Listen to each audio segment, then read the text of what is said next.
Good morning. It's Wednesday, the 22nd of July. I am Pastor Ann Fenlason, one of the pastors at Trinity Lutheran Church in Long Lake, Minnesota.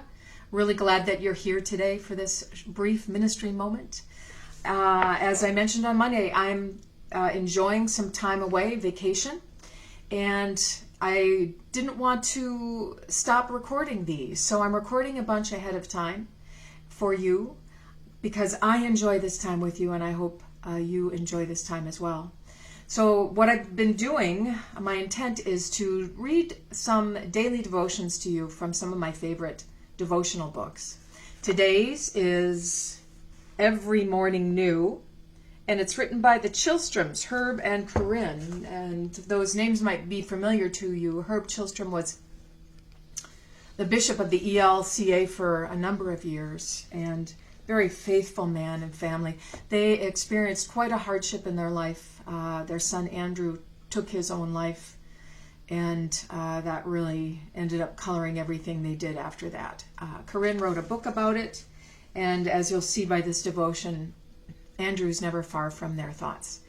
But today's devotion is based on the story of the road to Emmaus. It's from Luke.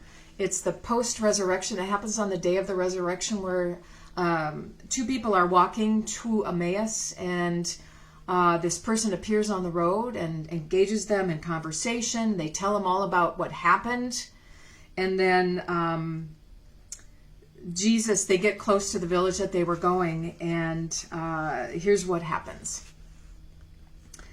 As they came near the village to which they were going, Jesus walked ahead as if he were going on. They didn't know he was Jesus, though, okay? But they urged him strongly, saying, "Stay with us, because it is almost evening, and the day is now nearly over." So he went in to stay with them. And when he was at the table with them, he took bread, blessed and broke it, and gave it to them. Then their eyes were opened, and they recognized him, and he vanished from their sight. They said to each other, "Were not our hearts burning within us while he was talking to us on the road, while he was opening the scriptures to us?" That same hour they got up and returned to Jerusalem, and they found the 11 and their companions gathered together. They were saying, "The Lord has risen indeed, and he has appeared to Simon." Then they told what had happened on the road, and how he had been made known to them in the breaking of the bread. So Corinne Chilstrom writes this devotion today. God is still revealed to us in dreams, just as in biblical times. Let me share a 3-part dream when I was devastated shortly after the sudden death of our son Andrew. Act 1, highlighting the utter loneliness of grief, saw me walking with a good friend who seemed to know nothing of the sorrow. Act 2 revealed how meaningless life felt without my son. I walked with others, searching through debris in an old Cairo city block. No one found anything to salvage. Act 3 brought me to the corner of the next block, with stores ahead. And on the corner sat 4 heavy wooden trunks, with lids standing open. Inside of each were valuable silver pitchers and heavy serving spoons. And upon impulse to find someone to protect them, but before I could even take a step, a slight Mediterranean man stood tight against my left shoulder. I felt his compassion, and that he understood my loss, loneliness, and the overwhelming fear of another tragedy in our family. He then took a step, closed the trunks, and sat on them. I knew they were safe, and that we, like the trunks, were safe, valued, and protected by Jesus.